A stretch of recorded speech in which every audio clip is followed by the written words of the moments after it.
So importantly, welcome everyone to the Prairie Regional Roundtable on flexible models of care for the clinical management of opioid use disorder. I'd like to start by acknowledging with gratitude that I'm joining you from Treaty 6 territory and the traditional homeland of the Métis Nation, and acknowledge the lands of each person joining the conversation today. This is a provincial session, but I'd also like to acknowledge the traditional and ancestral lands across what is colonially known as the Prairie Region now, comprised by the provinces of Alberta, Saskatchewan, and Manitoba. These lands have been cared for by Indigenous peoples since time immemorial.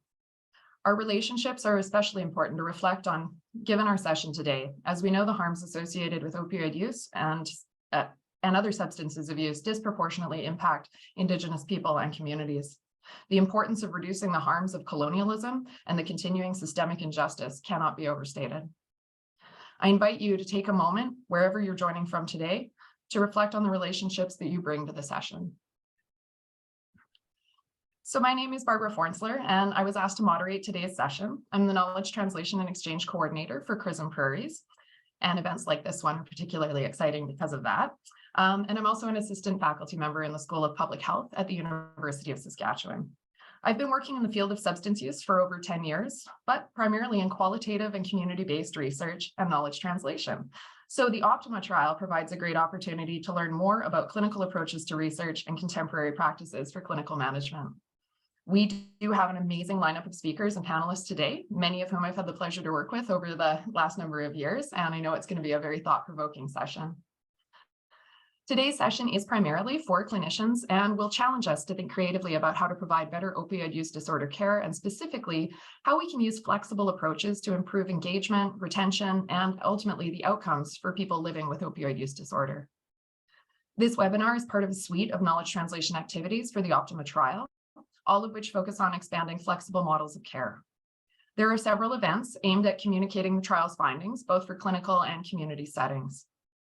In addition to regional roundtables like this one, we will be hosting community workshops where we'll present these findings to people with lived and living experience of substance use and additional community partners.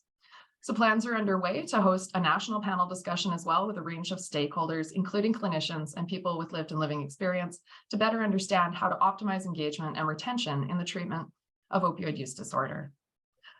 So we're going to start today with a brief presentation about the OPTIMA trial and key findings. Then we'll take a few minutes for audience questions, and this will be followed by a panel discussion, and the opportunity is there for audience members to enter questions as they go. A few quick housekeeping items before we get started, or as we're starting here. For those joining, to please keep your camera and microphone off during the session. The session is being recorded, and the link will be shared with you all following the event. As I said, please enter your questions in the chat box. This will be moderated throughout the session, and we'll try to get to all of them. Some of our panelists will be able to stay a little bit beyond the session timeline to address any lingering questions at the end. And there's also that pre-post evaluation survey that we encourage you all to complete. You can be entered to win $50 gift cards from Amazon, Indigo, and Starbucks, which is always great. Your feedback helps with keeping these events going.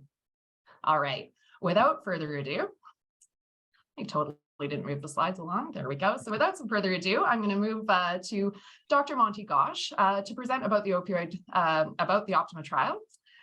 Monty Ghosh is an internist and addiction specialist who works at the University of Alberta Hospital in Edmonton, as well as the Foothills and Rocky Views hospitals doing addiction medicine in Calgary.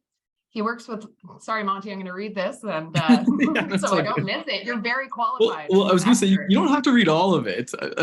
Yeah? All right. Well, I should mention, though, that you do work with, you do work in multiple community-based not-for-profit organizations that provide support for marginalized populations, including the Alex and the Calgary Drop-In Center, that you're an assistant professor at both the U of A and the University of Calgary, and are also involved with policy building. So a multitude of expertise coming to the table.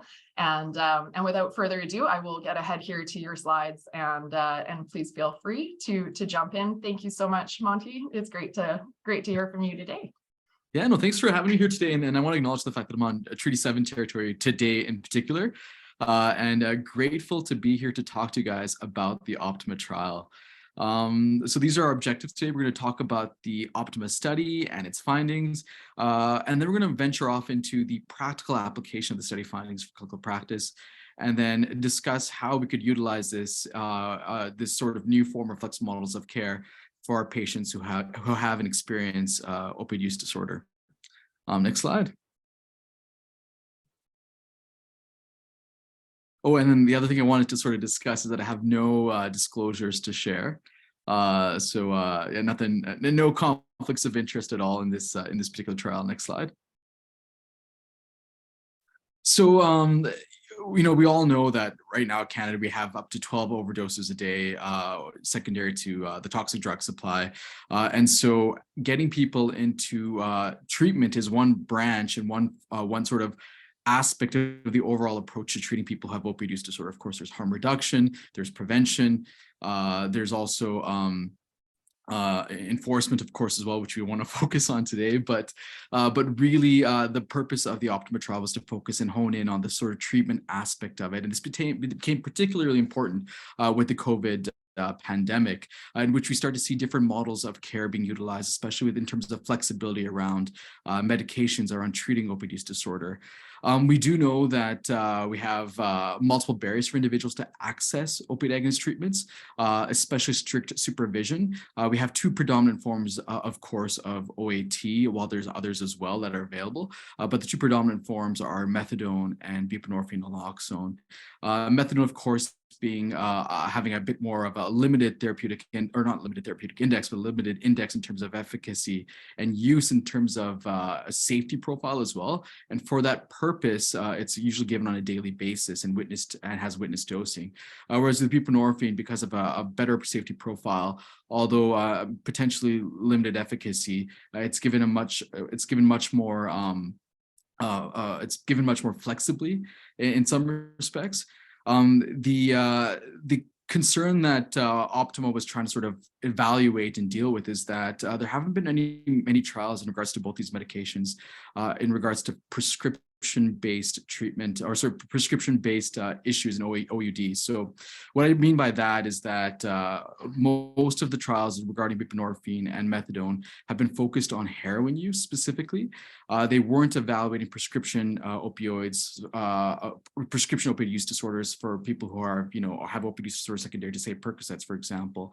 It also wasn't examining individuals who have opioid use disorder in the new fentanyl era of substance use. So that was sort of missing in previous studies. And so the OPTIMA trial was really looking and focusing and honing in on those particular types of opioid use disorder, if you may. Next slide. So the overall goal was to compare the effectiveness of buprenorphine naloxone and methadone models of care. Again, that's more flexible dispensation with buprenorphine naloxone and daily dispensation of methadone models in a real-time clinical practice setting for individuals with prescription type opioid use disorder. What we mean by real time is that a lot of the trials were less pragmatic. They were very clinical in nature, but we didn't really have, again, real life data on how this is practically done. And so the design of the OPTIMA trial was a 2-arm open label multi-center pragmatic randomized controlled trial, which added to some flexibility in terms of prescribing. Again, to sort of reflect what happens in the real world and making sure that we are much more patient-centric. And the primary outcome is assessing the non-inferiority of buprenorphine naloxone's flexible take-home dosing to the methadone standard of care model, which is daily dispensation, again, to suppress opioid use in people with prescription opioid use disorder. Studies were conducted every 2 weeks, or study visits, I should say, were conducted every 2 weeks, which included a urine drug screen for the 24-week intervention period. Individual clients were paid a $40 honorarium for each visit in order to participate in this particular trial. Next slide. Oh, not next slide, sorry. Next figure. So the trial was actually conducted in 7 different clinics across the country. 2 were done in Vancouver. The one in the Prairie provinces that was part of the trial was in Calgary at the opioid dependency program, which I can see Sarah's here on the talk today, and she works there as well. Other sites included Toronto and Montreal, of course. And the study was done between October 2017 and March 2020. And again, predominantly in 4 different Canadian provinces. Next. And the classic initiation of these medications, was done in the sense that with buprenorphine, particularly 4 milligrams was given on the very first day, after, of course, clients were in withdrawal. 30 milligrams of methadone was given the first day for the methadone arm. Clients had reached a maximum of 24 milligrams of buprenorphine naloxone in the following days, whereas with methadone, they reached a sort of peak dose between 60 to 120 milligrams of methadone. In terms of initiation of carries, carries were provided, encouraged within the first week of starting buprenorphine naloxone, with people getting up to 4 weeks of carries, 2 weeks of carries after 4 weeks of initiation. With methadone, it was suggested they have daily supervised ingestion as per guidelines, with progressive take-home doses after the 3-month mark, again, keeping with what's being done in most of the Prairie provinces. Next slide. In terms of the eligibility criteria for this particular study, the inclusion included people who had opioid use disorder between the ages of 18 and 64, and they were using either illicit or licit opioids, including fentanyl and prescription type opioids. And they were required of accepting the potential randomization of their treatment. So they had to be open to either being in the randomized arm of buprenorphine, naloxone, or methadone, and they didn't have necessarily a say in what they wanted. However, they were allowed to switch over if things were not working out for them, for example. So if they did not do well with buprenorphine naloxone, they were allowed to switch over to methadone and vice versa. In terms of the exclusion criteria, they had unstable, if they had unstable psychiatric or medical conditions that precluded them from safe participation, they were excluded. If they had a chronic pain syndrome and they were using opioids to deal with the chronic pain, they were excluded.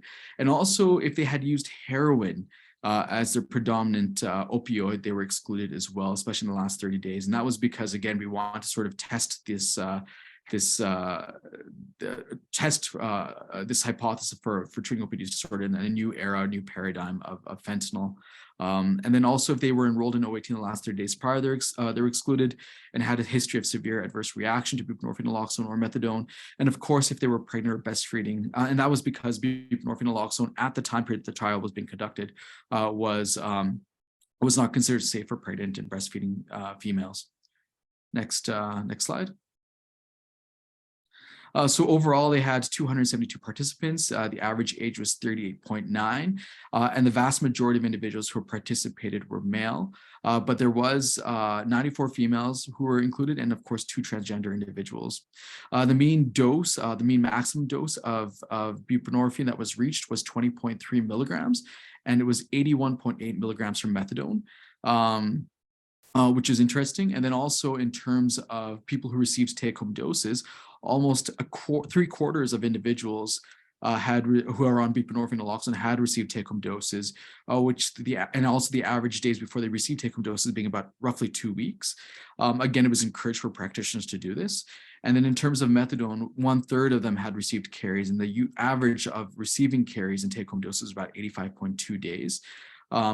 Most of the trial, as I said, was done before the COVID pandemic, or actually all of the trial was done before the COVID pandemic took effect. And I imagine that probably would have shifted things a bit in terms of these numbers. In terms of proportion of participants that switched over to another OAT, we see that about 1/5 of individuals who were on buprenorphine naloxone eventually switched over to the methadone arm of the study, and about 1/10 of the clients on methadone eventually switched over to the buprenorphine arm of the study. Next slide. In terms of the average proportion of opioid-free urines, about 24% of individuals had opioid-free urines in the buprenorphine naloxone category, and 18.5% had opioid-free urines in the methadone arm. What this basically shows is that buprenorphine naloxone is non-inferior to methadone in regards to its proportion of opioid-free urines. And there's also maybe potential for buprenorphine to be a bit better than methadone, especially in the beginning stages of having opioid-free urines. In terms of retention rates, however, there was a bit of a difference. We see here that the percentage retention rates when they were assigned to the particular OAT was about 23% in the buprenorphine naloxone arm versus 33.8% in the methadone arm, and there was a statistical significant difference between these two. However, as you remember, clients were allowed to sort of switch over to the other form of opioid agonist treatment if they wanted to. And if you do switch over, they found the retention rates were not statistically significantly different between the two arms. They also evaluated the most common related adverse effects from these medications. And overall, there was I think 24 drug-related adverse events, but they were both mild to moderate in nature. Nothing was ever severe. And these included withdrawal symptoms, overdose, and hypergonadism. Overall, there's no major differences between the adverse effects between both groups. Sorry, next slide. In terms of the overall findings, they found in terms of quality of life, both methadone and buprenorphine were very equivalent. With cravings, buprenorphine and naloxone was much more effective than methadone, and that could be partially because of the kappa agonist effect or kappa antagonist effect that buprenorphine has. Depressive symptoms were equivalent between buprenorphine and methadone. Patient satisfaction was equivalent. In terms of pain, we see that the methadone was actually a bit more effective in reducing pain compared to buprenorphine. And in terms of sexual functioning, we see that methadone actually had worse effects on sexual functioning compared to buprenorphine and naloxone, especially for women. Next slide. In terms of how this sort of impacts our practice, what essentially we saw is that compared to the supervised daily dispensation of methadone versus the more flexible buprenorphine and naloxone model of care, that the flexible model of care was non-inferior. And already in our guidelines, we suggest that buprenorphine naloxone is very safe. And because it's safe in terms of its use and there's less risk of overdose, we often suggest it as being first line. This study sort of augments that fact. However, we did note that there was decreased retention in the buprenorphine arm. But if you do switch over to the other arm, you have similar retention rates. So what this essentially means is that you have to be much more patient-centric in terms of your care for these patients and do what's best for them. And so if something's not working for them, you switch them over to something else that does work for them. Also, what we see is that we should consider take-home doses early for clinical care, and we'll dive into this a bit more with our panel, of course, but some of us provide carries right off the bat for buprenorphine. And then also consider stepped care strategies, which again is basically transferring the clients over to another form of opioid agonist treatment where needed. Next paragraph, or sorry, next.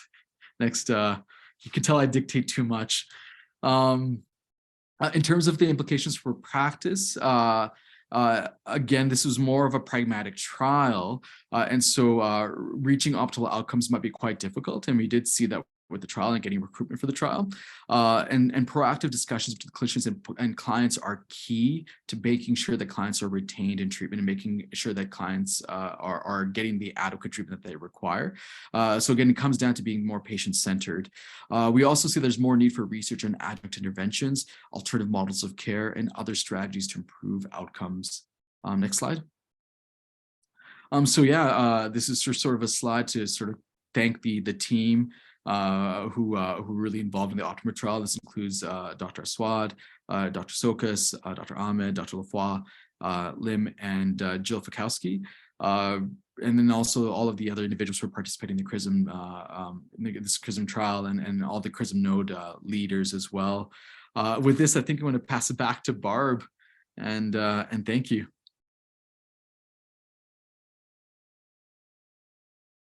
There we go. Multiple years in, and I still can't find the button to unmute myself. So importantly, thank you so much, Monty. That was a wonderful summary and an overview. Just in the sake of time, if anyone watching has some questions, please again feel free to put them into the chat box, and we'll be able to address all those following some panel discussion as well regarding questions for Monty on the OPTIMA trial. Right now, I'd like to basically move over to some of this panel discussion and introduce our amazing panelists today. I'm going to basically stop sharing my screen here so that hopefully, there we go. Now we can hopefully all see each other more appropriately. And yeah, so rather than trying to do full intros for everyone, I'm hoping I can ask our panelists today to introduce themselves, basically sharing your name, your role, and the lens that you bring to your work. Let's see, maybe I can pick on Lindsey Vold to start with our introductions. Oh, thanks, Barb. So I'm Lindsey Vold. I'm a RN. and I practice in sexual health and in tuberculosis prevention and control. I'm also a PhD candidate, and I've worked with Barb on some projects in Saskatchewan here. And the lens that I bring to my work is, I think it's really how I view myself in my role, is that I see myself more of a kind of like bridge between people and clients, and what their kind of goals are. So again, in a really short way to put it, I view myself as a bridge. So from Saskatoon, the city of bridges, if the shoe fits. That's perfect. Dr. Lavallee, would you like to go next? Sure. My name is Barry Lavallee. I'm a CEO for Llewelyn-Williams, which is a health organization that was developed by Northern Communities to examine the healthcare systems relative to the health and wellness needs of First Nations, both in community and out of community. And we are tasked with restructuring the healthcare system, really, and you can think of it in the form of a health treaty with the colonizing forces in Canada here. And why am I here?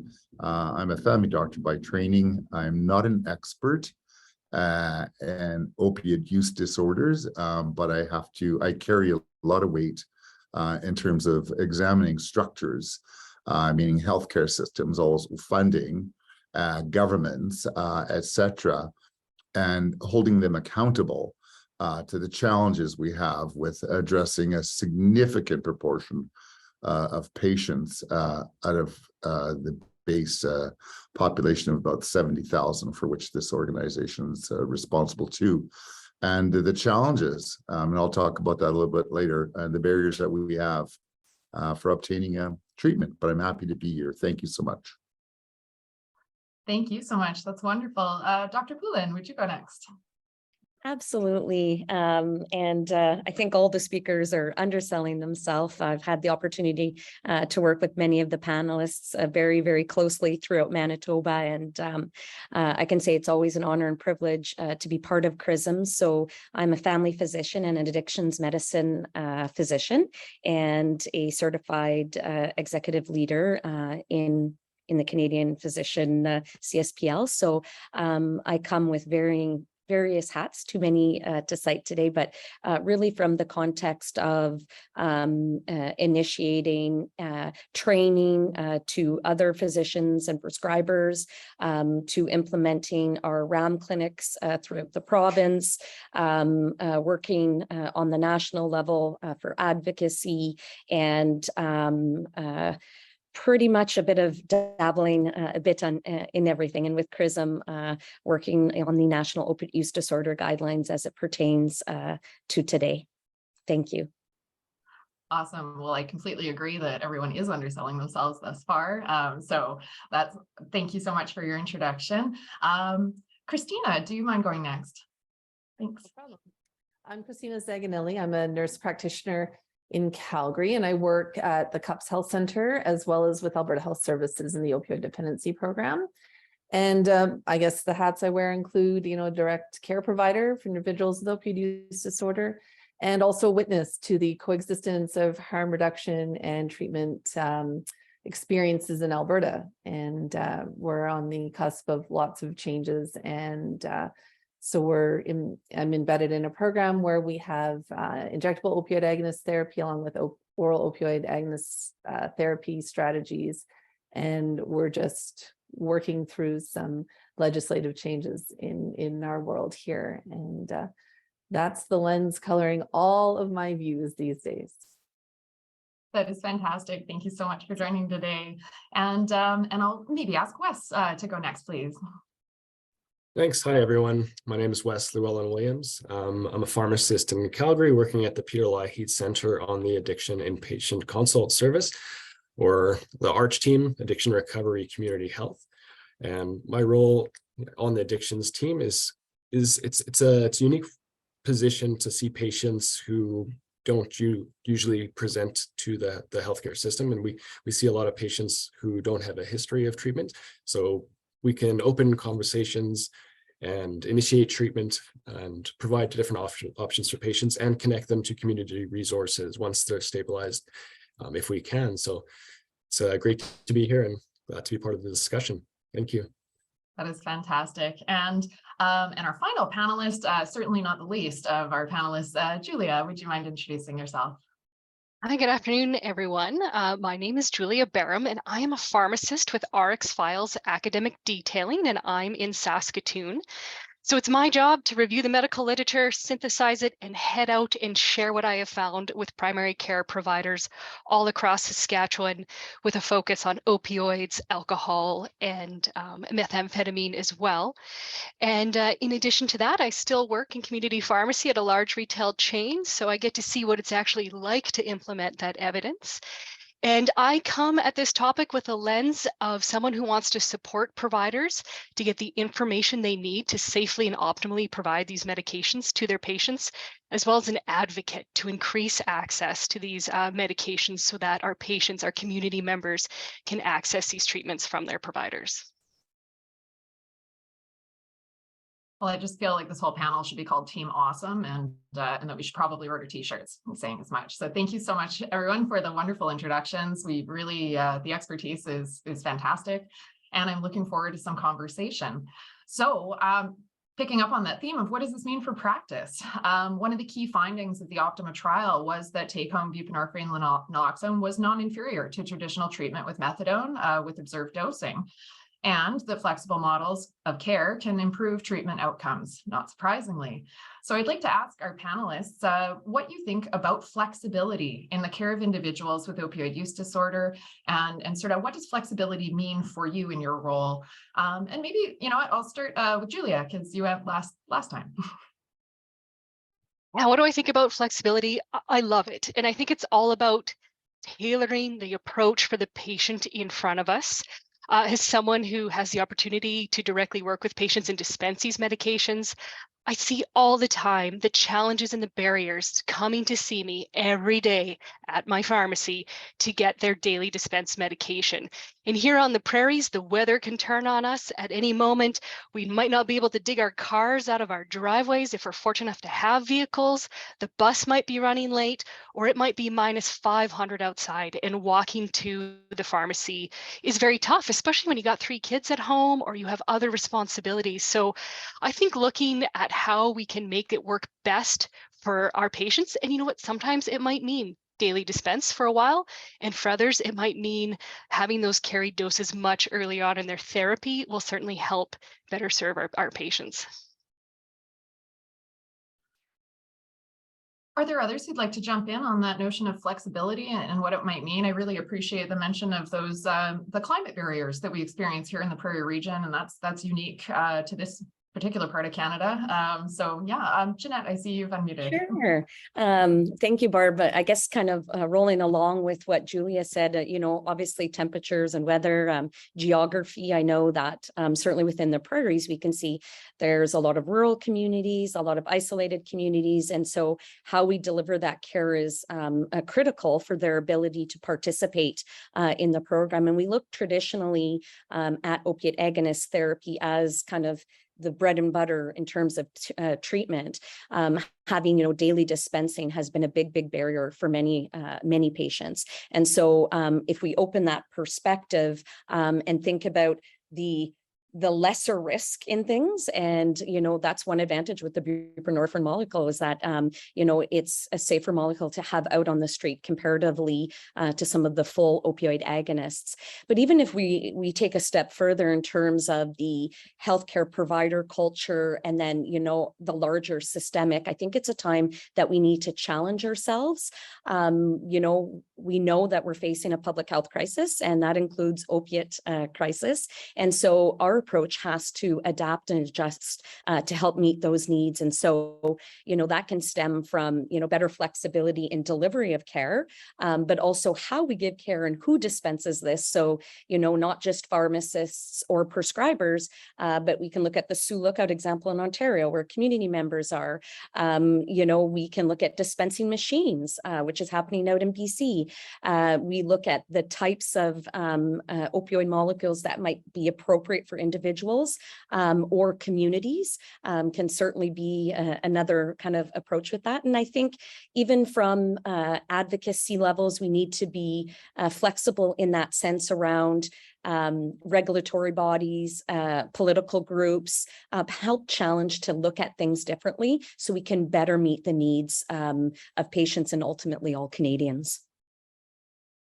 Absolutely. And Cristina, you mentioned earlier sort of working in that context, in those changing regulations and that sort of thing. Do you have any thoughts around flexibility and sort of building off of that idea of those challenges and navigating them?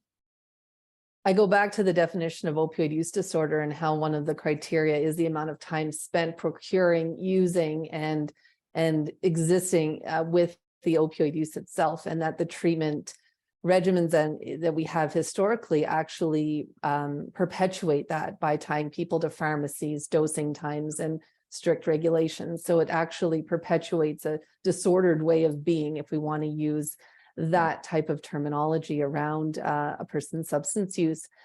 So I think for people to move forward with their own self-directed goals, we have to distance ourselves from the behavior and the requests that are so time consuming for clients and that pull them away from other parts of life. And I think that in my practice has been abundantly clear that my clients and patients I work with have other things they want to do with their life, which is what brought them to care in the first place. And we need to give them space in order to do that.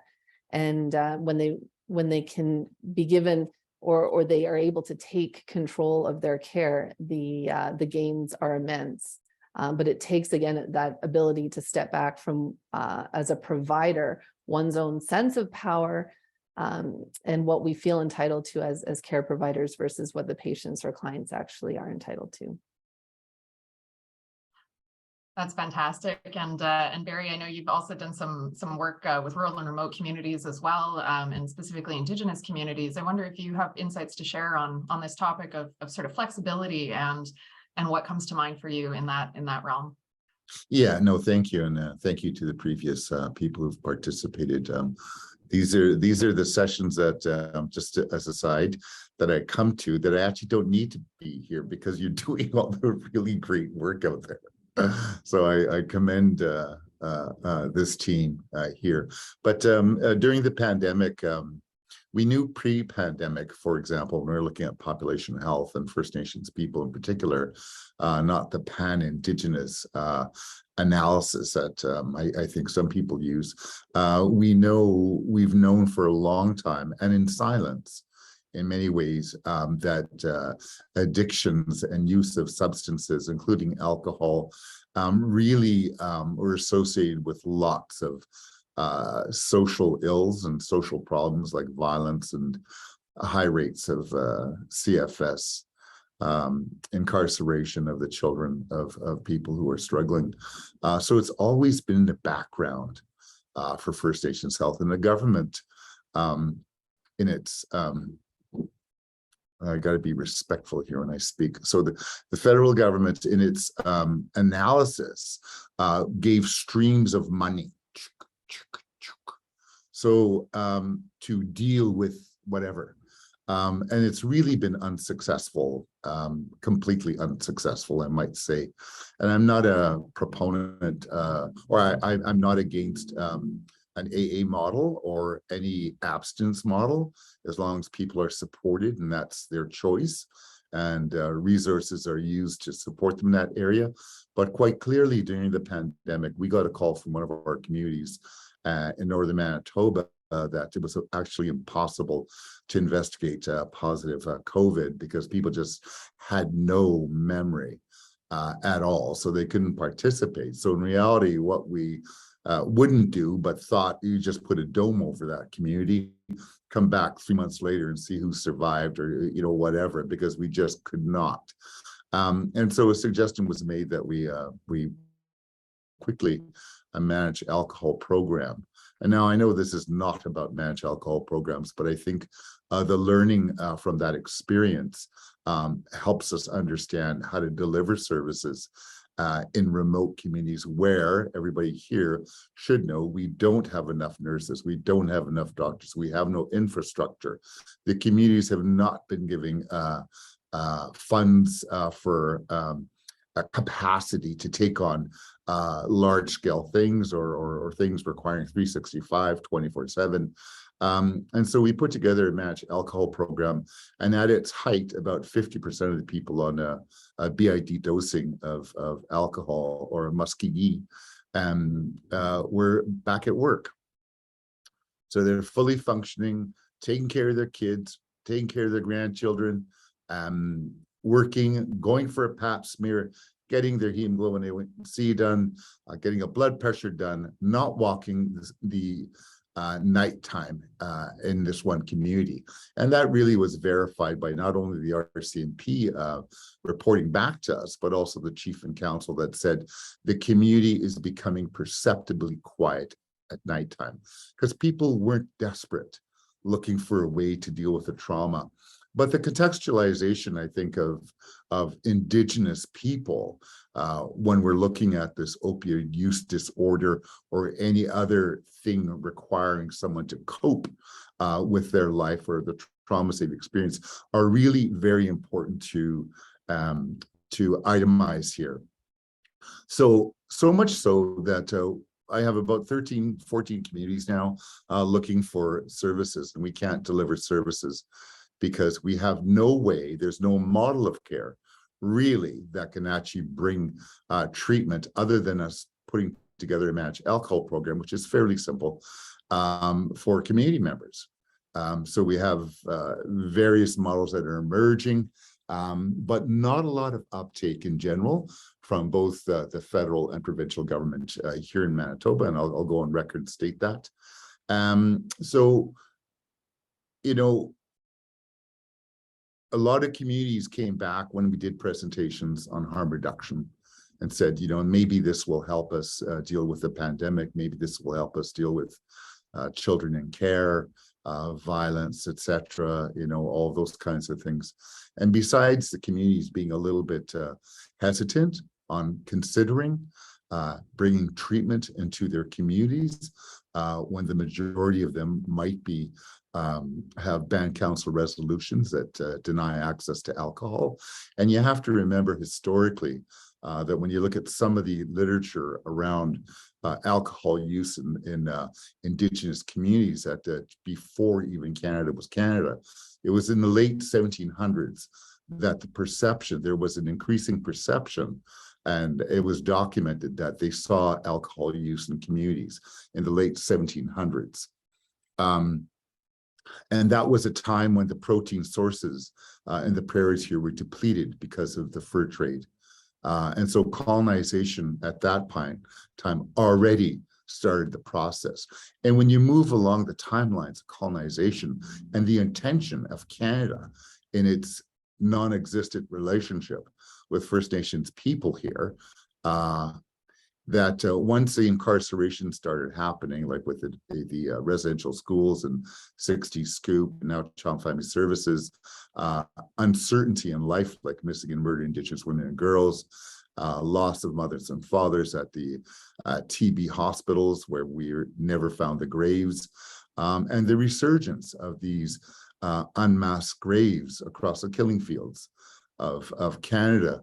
There are a lot of people in our communities in pain for many, many generations, and they've never been offered opportunities to express and to articulate their Indigenous ways of dealing with trauma and with grief.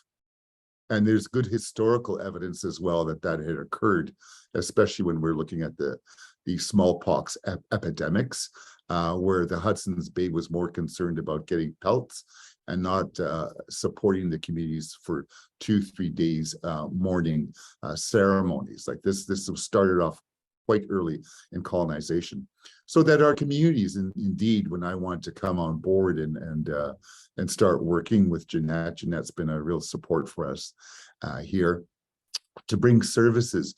Many people were quite afraid, but they understood much more intuitively this idea, substance misuse disorder, and how is that contextualized for First Nations? And so many communities would approach and say, well, we need funding for land-based activities. If we replace the opioid, if we replace alcohol, cigarettes, whatever, what can you give back to a person who is a self-identified Indigenous person, that they could fully express their identity and their belief in themselves and their community and all of those kinds of things before you actually prescribe an opiate agonist therapy or MAP. And they're rightly so, because we are not the mass of Canadians. We're actually First Nations and Métis people, and our history is violently different than yours. Even if you came from an area in Europe or Africa or wherever where violence was part of your life, here violence is part of our life every day. And I deal with structural barriers that deny access to care by the federal government, who smiles and says, yeah, that's really sad, where the provincial government rarely comes forward to Kim, to my organizations, to work with our community. So I'm in a deficit right now of funding to provide harm reduction services. And it goes as much as you have to know. It's not all about opioid agonist therapy. So in one of our small communities of about 350 and less, we finally got 48 beds with 6 bathrooms up there. And does that deal with opioid use disorder? Damn right it does. Because I got them up there, and we're going to actually start creating spaces for elders who couch surf and for people who couch surf. Now, is that fundamentally going to change somebody's use of opioids? It may, when we actually get better spacing for people, much more respectful. And you have to remember that in the community that we worked with the managed alcohol program, if a mom or a dad or a grandma or a grandpa is now sober, and I say sober because the participants called themselves sober, even though they were using alcohol on a daily basis, BID. The kids who use substances then are fractured in how they actually see themselves as using the opioid, and are much more amenable to seeking care when it's much more holistic in the approach, and including, if I may so say thematically, that with that particular community, the people who are using alcohol to such a great degree and with their high mortality rates, they were brought back home, meaning that hunting, we welcome you back. You've been on the street in our small community. We're happy you're here. We have jobs for you. And all of those kinds of services, please remember that for your patients and the families and the communities that you work with. So that kind of is kind of a little bit of a short little thing. We did have, interestingly, one doctor, and it's done, I think, furtively, and maybe Ginette knows this better than I do, that prescribed Suboxone in an isolated community and left the prescription there on at 2 or 3 o'clock on an Friday afternoon, I think it was, Ginette. And if you haven't worked up north, that means nothing's going to happen. We have no system. But I know that the doctor who is the lead called me on the weekend, and they had to work 72 hours in a multi-million-dollar system to give Suboxone. And when the woman who wanted the Suboxone got it, she thanked them for finally addressing her needs. Finally addressing her needs, okay? Now that community has over 20 people on opiate agonist therapy. And in some communities, we estimate that as many as 40, 50, 30 people are in great need of services. So I'll just leave it like there. Thanks. That's awesome. No, and thank you for the fullness of that sharing, and for helping, I think, many of us understand when we talk about, we say meet people where they're at. That takes on an entirely different dimension when you're not in that Euro-Western framework that so many of us are working in, and when you're working across rural and remote communities. And there were a lot of those come up as barriers. And I think that addressing those barriers, we're getting into the need for that flexibility for those different options so that that person can be met where they're at, quite literally in many cases, whether that's managed alcohol or Suboxone initiation and these types of things, different services. And sometimes I know that difficulty for providers can really, those barriers can really sort of shake them down or act as inhibitors to service. And Lindsey, when we spoke but prior to the panel, you'd spoken a little bit about the messiness and the need for flexibility in working between systems and people. And I wonder if you have any thoughts around that in relation to, of course, coming back to our key sort of, the OPTIMA trial and that, but really as an RN. You're in these systems, you're working every day, you're tasked with multiple barriers. How does flexibility play a role in what you're doing? And do you have an example of sort of flexibility that you might be able to share from your practice? Yeah, thanks, Barb. And thank you, Barry, for your earlier discussion there. And I really like how you brought it to these kind of like system level problems, because that's a lot of what I like to focus on too, is that there are systems put in place to effectively keep people in places, but also things put in place that are effectively inhibiting us and getting patients to where they're at. And that kind of messiness too, I thought really came up during COVID, and how there's a bunch of resources available for certain things, and like people came together, but as soon as that it was over, like all these extra supports and those kind of like social welfare supports have fallen away. And I'm trying to, like, for flexibility, specifically when I'm working in tuberculosis, we don't have a social worker on staff. Would love to have one. And so now I'm trying to like navigate how to be a social worker, but also get someone into treatment who's been continually expressing that they want help with their methamphetamine dependence, but trying to figure out who can go where, and all those kind of qualifiers of who's allowed to be admitted to places and not. And I swear I spent most of my day with this one young woman, and actually at the end of the day, nothing ended up happening, which is like eats away at you as like a care provider, because of that messiness, and you're trying to navigate, and it's so time consuming that you're actually taking away from other people. But it's, again, with these things, it's like the better or worse, not right and wrong. You're trying to do the most of what you can, but the system, that way it's operating right now, is limiting us in terms of what we can be flexible with.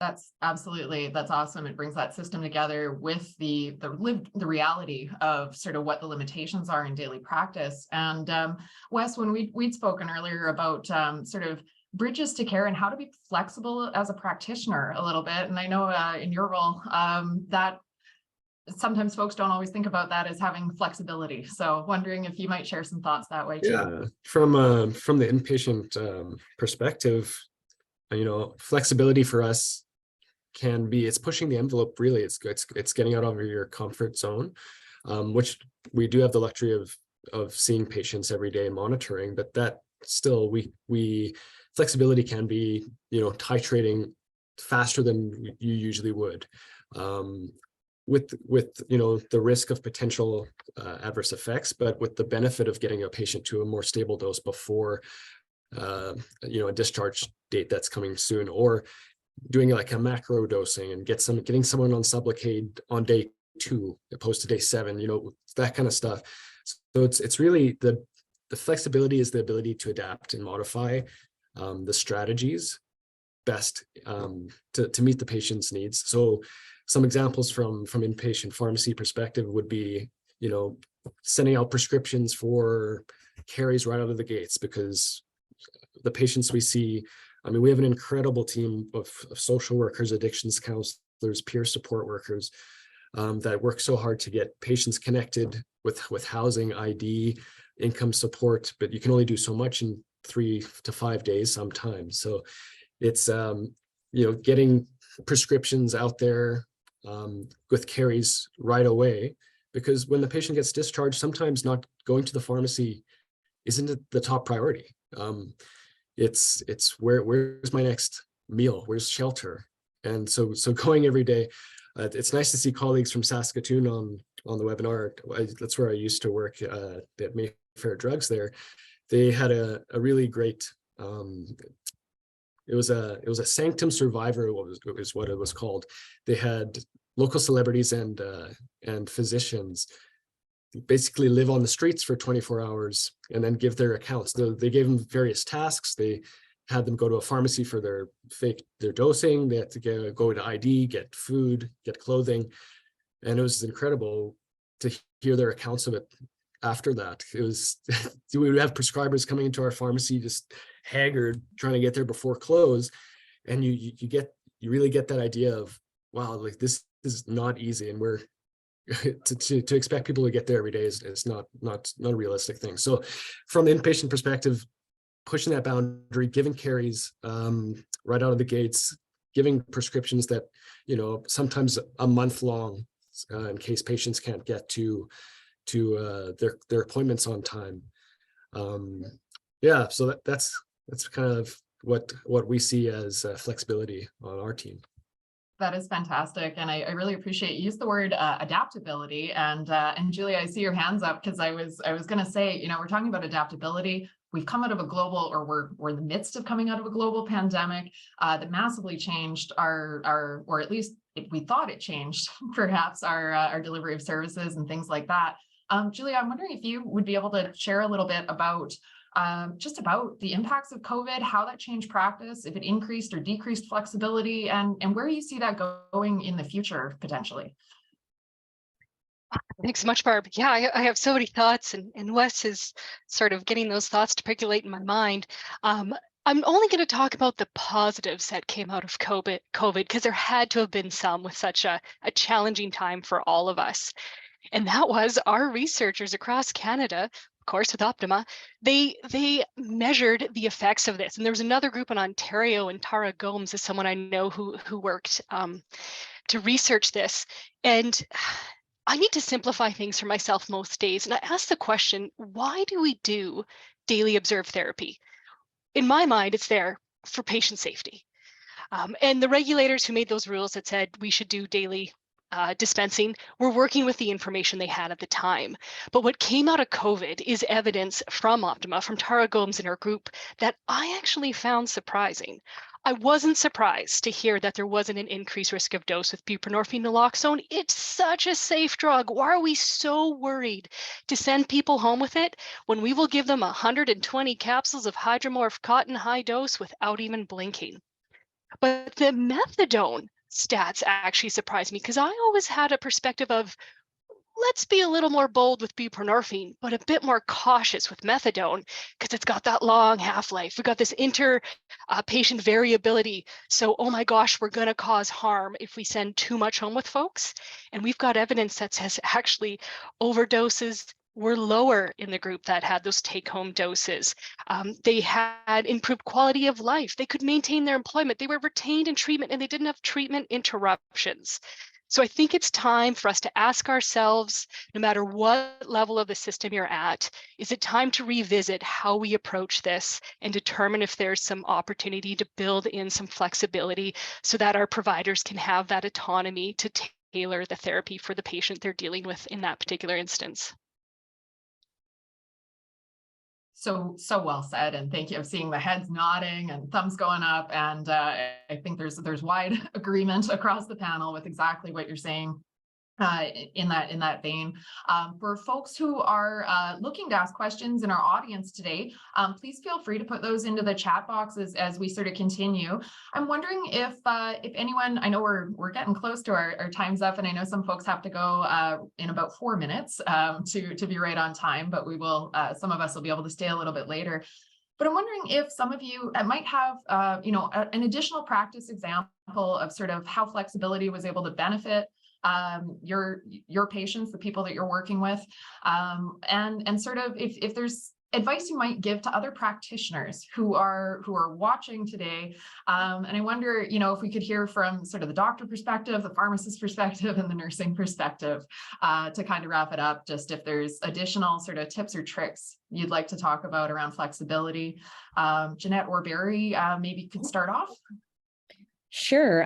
One other thing I just kind of want to highlight, because I think it's important when we think about COVID really being an impetus to challenge our process and delivery around opiate use disorder care, when I think it's also advanced addiction medicine in a way that wouldn't have happened if we didn't have this crisis. And so that's everything, as I think Lindsey was saying, with research, but not only that, with the macro dosing with novel molecules and deliver them. So things like Sublocade. And when we think about some of our rural communities, that's been very pivotal, because innately it has more flexibility in the sense of, you don't have to come to the pharmacy every day. And so I think we're pushing the edge on how we prescribe, what is being offered as treatments, and kind of challenging that system overall. And so to me, that's hopeful for the future and where we go. I know even dispensing machines is something that is starting to increase in some of the areas. And so I think the groups of advocacy around stigma when it comes to opiate use disorder that lies heavily, in society, but also in our healthcare system are starting to come up more and more, and beyond just the realm of those of us that work within addiction medicine. And so what I would encourage for providers, because I know from a lot of what I see in working with other physicians and colleagues, is there's fear. There's fear around the risks and what that might mean for the patient in front of them or their family. We look to the older research about, family overdoses from shared medications and whatnot like that. But we're in different times and we have to look at different risks. The risks change for every individual in every community. And I think even with this OPTIMA trial, what it's telling us is, yes, buprenorphine is a really safe molecule. Methadone with more of that flexibility is still way better than street illicit use. And I think all of these are things that we need to sit with individually. And I would encourage providers, whether you're a physician or a nurse practitioner, educate yourself, connect with others so that you don't feel as alone. I'm just going to name Dr. Carlson, who's on here, who I help support as a mentor.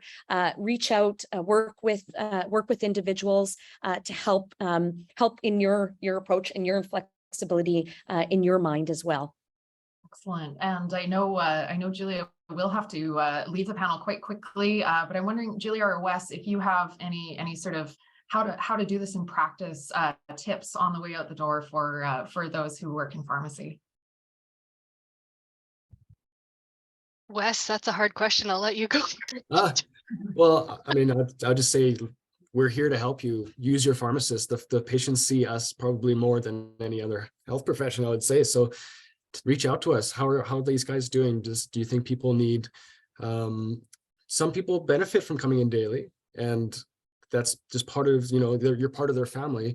Others would benefit from carries. So I think as pharmacy, we can definitely do a good job advocating for patients who we think would benefit from carries. And in Alberta, we have additional prescribing authority. So maybe something down the road could be getting some legislature to add a competency for opioid prescribing to kind of help in situations where maybe patients need top-up doses or modifications in collaboration with prescribers. I know in Saskatchewan, there's a collaborative agreement with between the pharmacists and the prescribers that allowed for that. So maybe capitalizing on some of that. If you're a prescriber and you have a pharmacy that you use quite often, reach out, see if they're open to doing a collaborative agreement, and maybe you can, get some patients set up better for success. That's a great suggestion. Sorry, Julia, I saw you unmute there. Yeah, I was just going to say, I think we just got to try it. We got to do it. We don't know until we give it a go. See how it works, do it cautiously, apply our common sense and our training, and put our patients first. Just another thing that Wes said that sparked another thought is in the US, they just signed the MAT Act, M-A-T, Mainstreaming Addiction Treatment Act, and soon pharmacists will be providing access to specifically buprenorphine naloxone to their patients across the US. So big leap forward for them. Absolutely. And Lindsey and Cristina, from the nursing perspective, Lindsey, I saw you unmute quickly there and I directed it elsewhere, but curious if you have thoughts for, other tips for practitioners in your field. I think it was Wes like made me think of something and I'm like, oh, I have to say something before I forget. But I have found that I work in the health region and at not-for-profits, and definitely the nonprofits or the non-health region organizations, so much more flexibility. And so I just want to highlight that you also need a flexible leadership who have a kind of shared vision of what you want to do, because I mean, bureaucracy and red tape is literally just that. It can be changed, it can be broken or just totally gotten rid of. And so that's where I feel like I've had most of my like awesome successes kind of thing, is because I'm not part of this massive institution. And then specifically for nursing too, and also drawing on something Julia said there, but in the States, nurse practitioners have like much more expansive scope, and I don't think we use them enough to their full scope in Canada. And so looking at different nurse-led models, but also like there are groups of nurses across Canada and stuff who are concerned about harm reduction, different ways of doing, getting politically active, mobilizing the largest healthcare workforce, the most trusted one, that sometimes with the firefighters, maybe we get them too. They're also really important in overdose response, but, leveraging that kind of implicit power that you have for something good is something that I would like to see in the future with nurses. Awesome. Thank you. Cristina, any thoughts to add? Well, our experience in the pandemic was that we were able to move from an institutional setting into an outreach model of care in some of the work we did in injectable opiate agonist therapy in Calgary. And I think given that opportunity, we were allowed to really question the arbitrary nature of so many of the rules and structures that we have. Unfortunately, we're reverting back to a much more controlled and centralized approach. But I think nurses are well situated to advocate, to witness, and to mobilize, and to get out of the institution. Even if you still work within the confines of the rules, you can leave this physical space, because I think that does improve our ability to see life beyond the clinic or beyond the pharmacy. And that's where we were granted an opportunity to experience that because of the pandemic, and I'll be forever grateful for that. But then knowing that it's possible means I can't forget that when the rules start to close in on some of these gains that we made. So, that voice of frontline experience, and then also capitalizing on the scope of practice that, NPs do have, we need to bring our seat to the table and not wait for it to be given. 100%. Thank you so much. These are all really important thoughts. I feel like we could probably chat for most of this afternoon and still not get anywhere close to a conclusion, but I really appreciate the opportunity to be inspired of like, hey, we've seen this happen and it might be sort of shifting again now, but we know what's possible, and that hope and that encouragement to go forward is really, I think, at the heart of that being flexible. And what that means is our capacity to envision doing things differently and to follow that vision to see what we can do to better support people. So for those who need to sign off, I know Julia already had to go, but just would really like to thank everyone so much. Monty for the presentation, and to all of the panelists as well for your thoughts and view. Clearly the expertise came ringing out, and I think there's going to be a number of resources available too to assist others in their practice going forward. It's been great. I'm not seeing a whole lot of question from the audience to address, but I will encourage the audience or remind them to fill out the evaluation. Now you've had a chance to hear from some experts. Be sure to bug them with questions going forward. I'll just implicate you all, and at the same time, I hope that it will provide some more accessible understanding and inspiration for those who are watching to hear about these flexible approaches, about how we might do things differently. And all stemming out of the OPTIMA trial and those research findings. So I love when research can turn into practice, can turn into better services and supports for people in our communities. That's the whole reason we do this work. So it's wonderful to see it, and in different iterations from different fields of practice. So thank you all so very much for joining the panel. Thank you to everyone who joined in the audience today. Really excellent to see see so many eager folks. This recording will be posted. And if anyone has any lingering or burning questions, a few of us will be sticking around here for the next little bit, but others need to run. So if you have any questions, please, again, feel free to throw them in the chat box. Meanwhile, thank you to all the panelists. I know it's hard with 6 people and very limited time span. So thank you all for sharing your expertise.